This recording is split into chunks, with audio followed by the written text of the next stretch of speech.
उनके साथ में हुआ 2019 में, जिसका एरिया था 66,531 स्क्वायर फीट। उसका हमने एग्रीमेंट भी आपको दिया हुआ है। This is the agreement sir, पीछे दिख रहा होगा, clearly mention 66,531 square feet area. यहाँ से हमारा कंटिन्यू हुआ और एवरी ईयर रिन्यू होता हुआ कंटिन्यू में आ रहे। हमारा लास्ट एग्रीमेंट उनके साथ में हुआ expire September 24 September 24। This is the agreement for September 24। सितंबर 24 को एक्सपायर होने के बाद भी हम लोग उनसे कंटिन्यू मेल पे फोन पे बात कर रहे हैं कि आप रिन्यू कर लीजिए, वो करेंगे। उसके बाद भी मैं 1 मार्च को थ्रू वीडियो कैमरा लेके उनके पास रिक्वेस्ट करने के लिए गया कि हमारा एरिया या तो खाली कर दो, नहीं है तो अगर आपको रिन्यू करना है तो हम रिन्यू करने के लिए भी तैयार हैं। सो ये जिससे मैं बात किया, ये security manager Leonia, HR manager Leonia, HR person, their staff mister Aditya, sales person, सबसे जाके बहुत प्यार के साथ में रिक्वेस्ट किया सर आप खाली कर दो, क्योंकि हमारा ऑलरेडी 5 से 6 महीना हो गया एक्सपायर होके। आप देख भी सकते हैं कि हम कितने प्यार से बात कर रहे हैं। यही बंदा शाम को मेरे खिलाफ में कंप्लेंट डाल देते पुलिस स्टेशन में। पुलिस स्टेशन में फिर उधर पुलिस आया, पुलिस आने के बाद में मेरे को बोला कि आप क्या कर रहे हैं। मैं सिंपल बोला सर हम रिक्वेस्ट कर रहे हैं, आप इन लोगों से भी पूछ लीजिए। तो उन्होंने बोला कि आप हमारे PS में आओ, अपना ओरिजिनल डॉक्यूमेंट लेके आओ, अगर आपका सही है तो हम आपको सपोर्ट करेंगे। मैं यहाँ से डॉक्यूमेंट लेके PS रीच नहीं हुआ, उससे पहले मेरे ऊपर FIR रजिस्टर्ड हो गया 180 क्राइम नंबर। क्या बोल के कि मैंने उनको सताया, मैंने उनको मारा, मैंने उनको पीटा, जबकि ये उनका कंप्लेंट है FIR का, उसमें क्लियर लिखा हुआ है कि मैंने लीज पे लिया हुआ प्रॉपर्टी है 23 में। पुलिस स्टेशन में कोई चेक नहीं करता कि वो एक्सपायर हुआ या नहीं हुआ, उसके बाद में भी FIR हो जाता है। मैं जाके डॉक्यूमेंट दिखा रहा हूँ, मेरे को डायरेक्टली नहीं नीचे बैठा दो, जहाँ पे प्रिजन होता है, सेल होता है, मेरे को आधा घंटा बैठ के हरासमेंट किया इनसाइड द पुलिस स्टेशन। उसके बाद में जब तक उनको नहीं पता है मेरे पास वीडियो है, उनको जैसे मैंने बोला कि वीडियो है, हमारे लायर आए, सर आए, उनके आने के बाद में मेरे पास वीडियो दिखाया तो ठीक है, अभी केस बुक हो गया, अभी हम बाद में सेटल करेंगे इसको। लेकिन उसी में बिना मेरा स्टेटमेंट के चार्जशीट भी फाइल हो गया कि मैंने वहां जाके मारा पीटा है। मैं एक छोटा वीडियो दिखाना चाहता हूँ आपको। HR मैनेजर बैठ के हंस के बात कर रहे हैं मेरे से, और यही लोग जाके बोल रहे हैं कि मैंने इनको मारा पीटा है। पुलिस को चेक करने को तैयार नहीं है, सीधा FIR registered, chargesheet also file.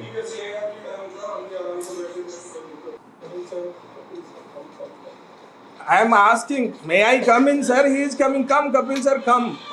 वो लोग बोल रहे हैं कि मैंने उनको मारा। जैसा आपको पता है ऑलरेडी 6 मंथ हो गया एक्सपायर। उससे बैठ के पूरा एक्सप्लेन किया, प्यार से सारा कुछ बताया, फिर भी उनको हम लोग मार रहे हैं। इसमें CCTV नहीं है, किसमें है उसमें देखिए। दोनों घंटा अपना बोलेगा, इसलिए 2 घंटा वीडियो। शाम को पुलिस आता है, इसको आप थोड़ा ध्यान से सुनेंगे तो अच्छा लगेगा। ओके, आपका नाम क्या है? ओके, अब PS फाइल जो ये लीगल से करो, हमारा साथ तुम्हारा बराबर है तो तुम्हारा तो हमारा साथ ही सपोर्ट कर। बिल्कुल सर, बिल्कुल। वो लोग बोल रहे हैं अगर तुम सही है तो हमारा साथ सपोर्ट करेगा, और मेरा वहां पहुंचने से पहले FIR रजिस्टर। खाली करना करके बोला सर, आप आके CS आपको बोले तो पैसा बोले तो आपका बराबर है तो खाली कर दो, क्यों करके साहब ही बोल देता। ओके, अभी कुछ ना तो बोलो किसको, आप PS को आ जाओ, इनका जो है ना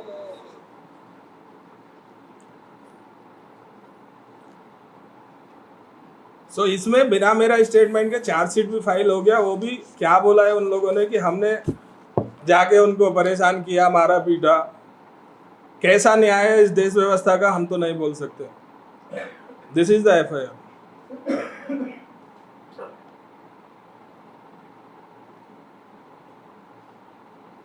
ये लोग एक्चुअली क्या किया, 66,531 को हम लोग उतना यूज नहीं कर रहे, 29,000 यूज कर रहे हैं। उसके लिए उनका टीम से सर्वे कराया, सर्वे के टाइम का ये पूरा फोटो है।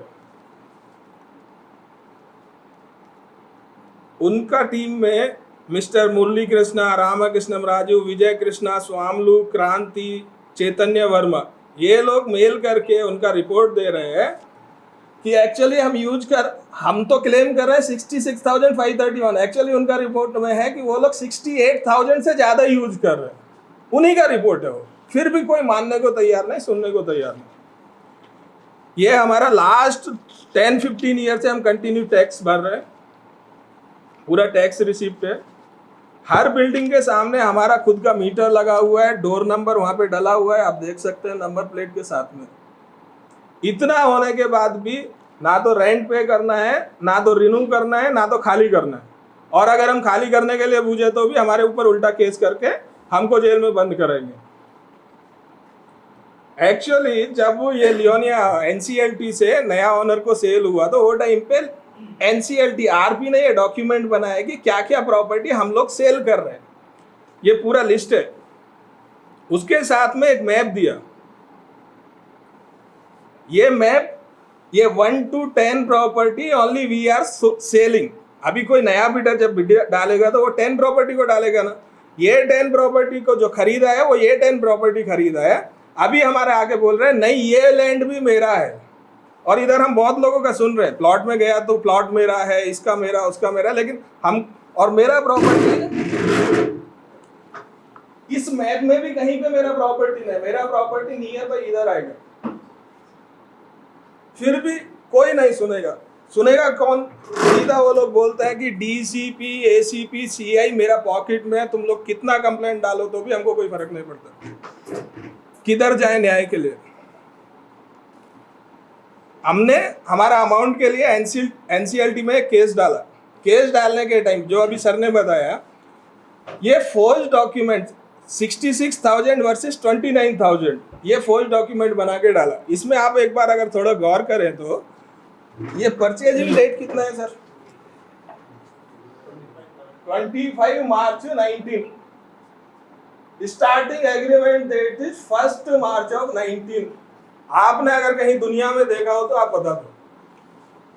और इतना जल्दी है उनको करने का, अगर गलत काम भी किए सोच के किए तो अच्छा हो सकता था। वो टाइम पे लियोनिया को मैनेज करता था company alloy holding, alloy private resort something. Direct LMIPHL से हमारा एग्रीमेंट कर दिया, जबकि हमारा ओरिजिनल एग्रीमेंट है अलॉय के साथ में। स्टाम्प यहाँ पे LMIPHL का डाल के हमने ये सब लोगों को पूछा, हमने ये सिग्नेचर नहीं किया, सीधा हमारे पास लेटर आया। ये फोर्ज एग्रीमेंट कितना क्लियर है सर? उसके लिए इतना डॉक्यूमेंट देके 2 महीने घूम के हमारा FIR रजिस्टर हुआ। मार्च में हमको मिला, मार्च से शुरू किया, अप्रैल में जाके हमारा FIR रजिस्टर हुआ। वो रजिस्टर होने के बाद में कोई इंक्वायरी नहीं, कोई इन्वेस्टिगेशन नहीं है, सेम केस पेंडिंग। जबकि हमारे खिलाफ जो डाला उसमें 1 महीने में चार्जशीट भी फाइल हो गया। हम जो केस डाल रहे हैं उसमें इन्वेस्टिगेशन भी नहीं हो रहे। उसके बाद जब हमारा ये एग्रीमेंट एक्सपायर हो गया, मेरे ऊपर कंप्लेंट हुआ, तो हम लोग, अभी प्रॉपर्टी तो हमारे नाम पे है, एग्रीमेंट है नहीं, अगर उधर कुछ गलत हुआ तो क्या होगा? रेस्पॉन्सिबिलिटी हमारा आएगा। हमने उसका बॉर्डर पे CCTV कैमरा डालने का प्लान किया, अंदर नहीं, ओनली बॉर्डर, हमारा सेफ्टी और सिक्योरिटी के लिए। CCTV डालना शुरू किया, इमीडिएटली पुलिस आया, हमारा जो डालने वाला बंदा था उसको लेके PS में बिठा दिया। बात किया, शाम को उनका डिटेल लेके कल आना पड़ेगा, छोड़ दिया। नाइट में लियोनिया का आदमी आके जितना हमने 15-16 कैमरा लगाया पूरा का पूरा कट करके लेके गए। डायरेक्ट चोरी। ప్రాపర్టీ ఆగే है ना हमारा, बिल्कुल, ये हमारा गेट के सामने अपोजिट वाला ఉన్నదేనండి ప్రాపర్టీ ఇక్కడే ముందునే ఉన్నది। सर इससे क्लियर एविडेंस कोई हो सकता है कि वीडियो में एक आदमी हमारा पूरा कैमरा चोरी करके लेके जा रहा है। ये वीडियो हमने PS में सबमिट किया तो भी कोई कार्रवाई नहीं। 2 महीने घूम के, 1 मार्च से ये स्टार्ट हुआ, घूम के हमारा FIR रजिस्टर हुआ 25 अप्रैल को। प्रॉपर्टी संबंधित ना CCTV लगाने दे रहे, ना खाली कर रहे हैं, ना रिन्यू कर रहे हैं। ना पैसा दे रहे हैं, पैसा मांगने गए तो उल्टा केस डाल रहे हैं। कहाँ जाए हम लोग? पुलिस के पास गए, न्याय नहीं। नेताओं के पास गए, बोला उन लोगों ने सबने कि पुलिस को फोन करके बोला आप कार्रवाई करो, लेकिन करना किसको? करना तो पुलिस को है। और जो अपोजिट पर्सन है मिस्टर प्रवीण राव, उसका तो सीधा कहना है, रंजीत रेड्डी सर का नीचे काम करने वाले, उनका सीधा कहना है डीसीपी सीआई एसीपी पूरा मेरा पॉकेट में रखता हूँ, कोई कुछ नहीं बिगाड़ सकता। सो अब इसलिए हम आप सबके सामने ये रख रहे हैं, ओरिजिनल डॉक्यूमेंट के साथ में। आपको और भी इससे अलग कोई डॉक्यूमेंट इससे रिलेटेड चाहिए, मैं प्रोवाइड करता हूँ, लेकिन मेरे को न्याय चाहिए। आप मेरी आवाज़ को उठाओ, आगे तक ले जाओ, मेरे को न्याय दिलाओ, बस मेरा इतना ही कहना है, और मैं इसके ज़्यादा कुछ नहीं कह सकता। ఎక్కడ జరిగిన న్యాయానికి మీ ద్వారానన్నా మాకు న్యాయం జరుగుతుందేమోనని ఒక ఆశ, పత్రికాముఖంగానైనా మాకు న్యాయం జరుగుతుందని ఒక ఆశ। मैं आपके नोट्स में भी रिगार्डिंग सीएम सर लिख के दिया हूँ। मैं सीएम सर से भी रिक्वेस्ट कर रहा हूँ, ऐसे लोगों को अगर पार्टी में रखा ना, पार्टी का भला नहीं हो सकता। ये लोग जहाँ जाएंगे वहाँ गड्ढा खोदेंगे ही खोदेंगे। उसके बाद सीएम सर आप हमारा प्रॉब्लम देखो और हमको न्याय दिलाओ, आपसे हमारा रिक्वेस्ट है। మీ ద్వారా ముఖ్యమంత్రి గారికి మా విన్నపం ఇదే। जो प्रॉपर्टी हमारा वो लोग यूज कर रहे हैं उसको खाली करके हमको हैंड ओवर कर दें। अभी तक यूज का हमको बकाया 6 करोड़ 61 लाख रुपीज है, वो हमको हमारा पेमेंट कर दें और हमारा उनका नमस्ते। वो अपना काम करें, हम अपना काम करें। हमारी तरफ से हम लोग उनको हमेशा सपोर्ट करेगा, लेकिन हमको परेशान मत करो और पुलिस व्यवस्था को अच्छा कर लो, न्याय को न्याय दिलाओ, यही हमारी मांग है। इसके अलावा हमारा कुछ भी नहीं।